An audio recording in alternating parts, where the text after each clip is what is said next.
നമസ്കാരം സാറിൻ്റെ ഞാൻ തൊട്ടു നിങ്ങൾ തലോടി എന്നുള്ളൊരു പുസ്തകം വായിക്കാനിടയായിട്ടുണ്ട്. ഇങ്ങനെ ഒരു പുസ്തകം എഴുതാനുണ്ടായ പ്രചോദനം എന്താണ്, എങ്ങനെയാണ് എഴുത്തിലേക്ക് വന്നതെന്നാണ്? അങ്ങനെ ചോദിച്ചാൽ എഴുത്താണ് ഏറ്റവും ഇഷ്ടത്തോടെ ചെയ്യുന്ന കാര്യം. മൈക്ക് പിടിക്കുമ്പോൾ എപ്പോഴും പേടിയാ, ഇതെങ്ങനെ ഒന്ന് പറഞ്ഞു തീരുക എന്നുള്ള പേടി. പ്രസംഗം പ്രസവം പോലെ എന്ന് പറയാം. അതുകൊണ്ട് ഇംഗ്ലീഷിൽ രണ്ടിനും ഒരേ വാക്ക പറയാം. എന്താ? ഡെലിവറി എന്ന് പറയാം, ഡെലിവേർഡ് എ സ്പീച്ച് എന്ന് പറയാം. കാരണം പ്രസംഗവും പ്രസവവും ഇത് കഴിഞ്ഞ് കിട്ടുന്ന വരെയുള്ളൊരു സംഭവമുണ്ട്. അത് നിങ്ങൾക്ക് മനസ്സിലാവില്ല. നിങ്ങൾ വിചാരിക്കും നമ്മൾക്കൊരു ടെൻഷനും ഇല്ല എന്നൊക്കെ വിചാരിക്കും. കയറി വരുമ്പോഴേ ടെൻഷനാണ്. നമ്മുടെ പ്രോഗ്രാമൊക്കെ ചാർട്ട് ചെയ്യുന്ന ഒരാൾ ഇവിടെ ഉണ്ട്, അജുണ്ട്. അജുനോട് ചോദിച്ചാൽ അറിയാം. ഞാനും മാക്സിമം പോകാതിരിക്കാനാണ് ശ്രമിക്കുക പരിപാടികൾക്ക്. കാരണം എനിക്ക് അത്രയും സ്ട്രെസ്സുള്ള കാര്യം. പക്ഷെ പേനോണ്ട് എഴുതുക അറിയണ ഭയങ്കര ഇഷ്ടപ്പെട്ട കാര്യമാണ്. ഇപ്പോൾ നമ്മൾ പറയണ സമയത്ത് ഒരു വാക്ക് പറഞ്ഞ് അടുത്ത വാക്ക് ഉടനെ പറയണം. എഴുതുമ്പോഴോ ഒരു വാക്ക് എഴുതി അടുത്ത വാക്ക് അടുത്ത കൊല്ലം എഴുതിയാലും മതി. അങ്ങനെ ഒരു സ്വാതന്ത്ര്യം ഉണ്ടായതുകൊണ്ട് എഴുത്താണ് ഭയങ്കര പ്രിയപ്പെട്ട കാര്യം. ഞാൻ അവർ ചോദിച്ച ചോദ്യത്തിന് ഉത്തരം പറഞ്ഞിട്ട് നമ്മുടെ പരിപാടി അവസാനിപ്പിക്കാം കേട്ടോ. പുസ്തകത്തിൻ്റെ പേര് അവർ തൊട്ടു നീ തലോടി എന്നാണ്. എല്ലാവരും എന്നെ തൊടുകയാണ് ചെയ്തത്, നീ തൊടുകയല്ല ചെയ്തത്, നീ എന്നെ തലോടി. അതുകൊണ്ട് ഞാനത് മറക്കൂല. അതാണ് കുറച്ച് മാസങ്ങൾ ഒരു 2 മാസമായിട്ടുണ്ടാവും. നമ്മൾ ഒരു സ്ഥലത്തേക്ക് പോയി. ഉസ്ബെക്കിസ്ഥാൻ എന്ന് പറയുന്നൊരു രാജ്യത്തേക്കാണ് പോയത്. കുറച്ച് നമ്മുടെ സുഹൃത്തുക്കൾ ഉണ്ടായിരുന്നു. അപ്പോൾ അവിടെ നല്ല തണുപ്പായിരുന്നു, കഠിനമായ തണുപ്പായിരുന്നു, സഹിക്കാൻ പറ്റാത്ത തണുപ്പായിരുന്നു. അപ്പം നമ്മുടെ കൂടെ ഒരു 80 വയസ്സൊക്കെ ഉള്ളൊരു ആളുണ്ട്, ഒരു മുത്തശ്ശനുണ്ട്. അദ്ദേഹം ഭയങ്കര ആവേശത്തോടു കൂടി യാത്രയിൽ എപ്പോഴും ഉണ്ടായിരുന്നു. ഒരു ദിവസം ഞങ്ങളൊരു നാട് കാണാൻ പോയി. ബുഖാറ എന്നൊരു വലിയ നഗരമുണ്ട്. ഇമാം ബുഖാരി എന്ന വലിയ പണ്ഡിതൻ ജീവിച്ച നാടാണ്. ആ സ്ഥലം കാണാൻ പോയി. അപ്പോൾ അവിടെ ഞങ്ങൾ ബസ് ഇറങ്ങിയപ്പോഴാണ് മനസ്സിലായത് തണുപ്പ് സഹിക്കാൻ കഴിയില്ല. ഈ 80 വയസ്സുള്ള ആളും പുറത്തേക്ക് ഇറങ്ങി. അദ്ദേഹത്തിന് പിന്നെ ഒന്നും ചെയ്യാൻ കഴിയണില്ല. അദ്ദേഹം ഇങ്ങനെ വിറക്കണേ. വിറക്കുക എന്ന് പറഞ്ഞാൽ അദ്ദേഹത്തിന് എന്തെങ്കിലും പറ്റുമെന്ന് പേടിയായി ഞങ്ങൾക്ക്. അങ്ങനെ അദ്ദേഹം വിറക്കുക. ബസ്സിലേക്ക് തിരിച്ചു കയറാനും കഴിയണില്ല. അപ്പം ഞങ്ങളുടെ അടുത്തുള്ള പുതപ്പും സ്വെറ്ററൊക്കെ കൊടുക്കണുണ്ട്. അങ്ങനെ പുതച്ചു മൂടിയിട്ടും അദ്ദേഹത്തിന് ഒന്നും ശരിയാവണില്ല. അദ്ദേഹം ഇങ്ങനെ വിറക്കുകയാണ്. അപ്പം ഞങ്ങൾ എടുത്തിട്ട് ബസ്സിൻ്റെ ഉള്ളിലേക്ക് കൊണ്ടുപോയാലോ എന്നൊക്കെ ചിന്തിച്ച്. ആ സമയത്ത് നമ്മുടെ കൂടെ ഉണ്ടായിരുന്ന 2 കുട്ടികളുണ്ട്. അവിടെ MBBS പഠിക്കുന്ന കുട്ടികളാണ്. അവർ 2 ആളും എന്തോ ഒരു സ്വകാര്യം പറയുന്നുണ്ട്. എന്നിട്ട് അവർ 2 ആളും ഇങ്ങനെ വന്നിട്ട് എന്താ ചെയ്തതെന്നറിയോ? ഞാൻ എൻ്റെ കണ്ണുകൊണ്ട് കണ്ടതാണ് കേട്ടോ. അവർ 2 ആളും ചെയ്തത് ഈ വല്യപ്പയെ 2 ആളും കെട്ടിപ്പിടിച്ചു നിന്ന്. ഒരാൾ മുന്നിൽ നിന്നും ഒരാൾ പിന്നിൽ നിന്നുമായിട്ട് 2 ആൾ ഈ വല്യപ്പയെ കുറച്ചു നേരം കെട്ടിപ്പിടിച്ചു നിന്ന് ഒരു 10-20 മിനിറ്റ് നേരം. അത് ശരിയായി. എന്താ സംഭവിച്ചത് എനിക്കറിയില്ല. അത് അത്രയും തണുപ്പുള്ള ബുഖാറയുടെ നഗരമധ്യത്തിൽ 2 മനുഷ്യന്റെ ചൂടേറ്റ് മറ്റൊരു മനുഷ്യനിങ്ങനെ തണുപ്പാറുന്നത് ഞാൻ എൻ്റെ കണ്ണുകൊണ്ട് കണ്ടു. അപ്പം എനിക്കൊരു കാര്യം മനസ്സിലായി. എന്താ അറിയോ? AI എത്രയൊക്കെ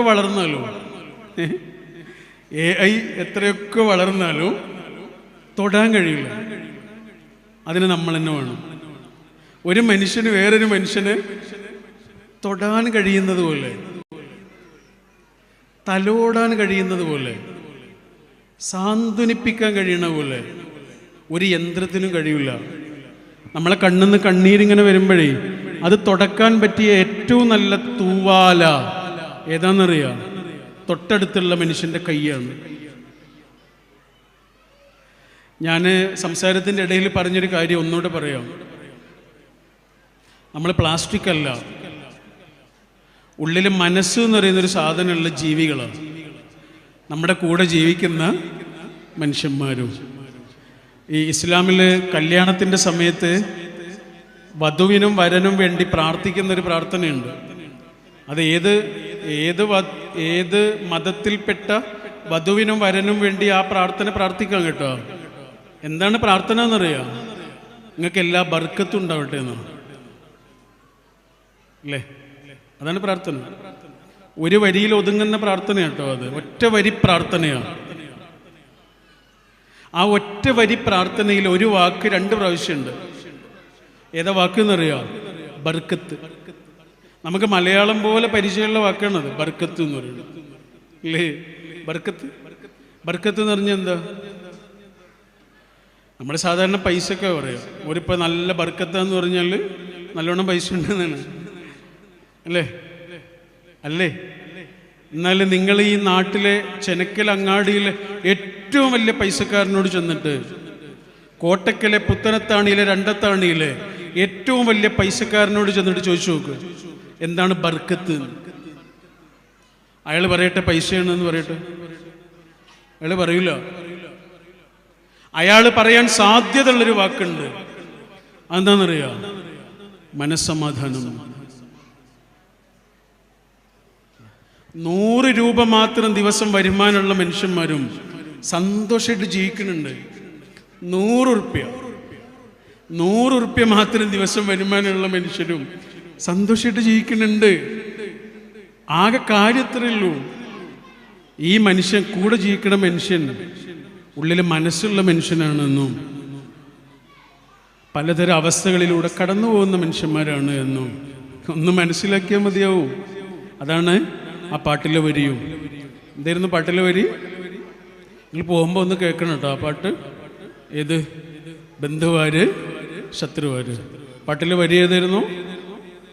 നിലകൾ എണ്ണുവതിൽ കഥയെന്ത് പൊരുളെന്ത്. നിലകൾ എണ്ണുവതിൽ കഥയെന്ത് പൊരുളെന്ത്. ഹൃദയലയം കാണും കുടിലേ മണിമാളിക. ഹൃദയലയം കാണുന്ന അധ്യാപകർ, ഹൃദയലയം കാണുന്ന ചങ്ങാതിമാർ, ഹൃദയലയം കാണുന്ന മാഷന്മാർ, ഹൃദയലയം കാണുന്ന ടീച്ചർമാർ, ഹൃദയലയം കാണുന്ന നാട്ടുകാർ, ഹൃദയലയം കാണുന്ന മനുഷ്യന്മാർ, അവർ നമ്മുടെ ഉള്ളിൽ ബാക്കിയാവും. അങ്ങനെ ബാക്കിയാകുന്ന മനുഷ്യരായി മാറാൻ നമുക്ക് സാധ്യമാകട്ടെ എന്ന പ്രാർത്ഥനയോട് ഇത്രയും മനോഹരമായൊരു സദസ്സിൽ, ഇത്രയും ശാന്തമായിരിക്കുന്ന സദസ്സിൽ ഇങ്ങനെ സംസാരിക്കാൻ കഴിഞ്ഞതിലുള്ള സന്തോഷം രേഖപ്പെടുത്തിക്കൊണ്ട് ഞാൻ എൻ്റെ വാക്കുകൾ അവസാനിപ്പിക്കുന്നു. പ്രസംഗം കുറച്ച് മതി, ബാക്കിയൊക്കെ പ്രവർത്തിക്കുക എന്നുള്ളതാണ് എനിക്ക് പറയാനുള്ളത്. പ്രസംഗം വളരെ കുറച്ച് മതി, വാക്കുകൾ വളരെ കുറച്ച് മതി, അത്യാവശ്യമുള്ള സമയത്ത് മാത്രം മതി. അതിലേറെ മനോഹരമായി വാക്കിനേക്കാൾ ഉച്ചത്തിൽ നമ്മുടെ കർമ്മങ്ങൾക്ക് ഒരു മുഴക്കമുണ്ട്. ആ മുഴക്കമാണ് കുറച്ചുകൂടെ മനുഷ്യരുടെ മനസ്സിൽ ബാക്കിയാവുക. മറ്റതൊക്കെ ഒരു യാന്ത്രികമാവും. ഇപ്പം മൈക്ക് പിടിച്ച് നമ്മൾ സംസാരിക്കുമ്പോൾ അതിൽ വളരെ യാന്ത്രികത വരും. ഇപ്പം പറയാനുള്ള ഒരാളായി നമ്മൾ മാറും. നമ്മളത് ചെയ്യൊന്നുമില്ല. അപ്പം നേരത്തെ ഞാൻ നിങ്ങളോട് പറഞ്ഞ് ഉറങ്ങുന്നതിന് മുമ്പ് ഫോണ് താഴെ വെക്കണം 1 മണിക്കൂർ മുമ്പേ എന്ന് പറഞ്ഞിട്ട് ഞാനത് ചെയ്യുന്നില്ലെങ്കിൽ പിന്നെ ഞാനത് പറയണെന്തിനാ? ഞാനത് ചെയ്യുന്നുണ്ടെങ്കിൽ പറഞ്ഞാൽ മതി. ചെയ്യുന്നതുകൊണ്ടാണ് ഞാൻ പറഞ്ഞത്. നമ്മൾ അങ്ങാടിയിലേക്ക് ചെന്നാൽ പൂക്കൾ വിൽക്കുന്ന ആളുകളെ കണ്ടിട്ടില്ലേ? പാളയത്തൊക്കെ ഉണ്ടാവും, ക്ഷേത്രങ്ങളുടെ മുന്നിലൊക്കെ ഉണ്ടാവും പൂക്കൾ വിൽക്കുന്ന ആളുകൾ. അവരത് വാസനിച്ചോക്കാറില്ല. അവർക്കത് വിൽക്കാനുള്ള സാധനമാണ്. ഇതേപോലെ ആകരുത് എന്നാണ് എനിക്ക് ആകെ പറയാനുള്ളത്. ഇത് വിൽക്കാനുള്ള സാധനമല്ല, ഇത് പറയാനുള്ള സാധനമല്ല, ഇതിങ്ങനെ ആസ്വദിക്കാനുള്ള സാധനം. അപ്പം നമ്മുടെ എക്സ്പീരിയൻസാണ് പറയേണ്ടത്. അതാണ് കുറച്ചുകൂടെ നമ്മുടെ അറിവല്ല. ആ അറിവ് നമ്മുടെ എക്സ്പീരിയൻസ് ആവണോ? ആ എക്സ്പീരിയൻസാണ് ഷെയർ ചെയ്യേണ്ടത്, അല്ലാതെ അറിവല്ല ഷെയർ ചെയ്യേണ്ടത്. അറിവ് അവർക്ക് എവിടെ നിന്നും കിട്ടും.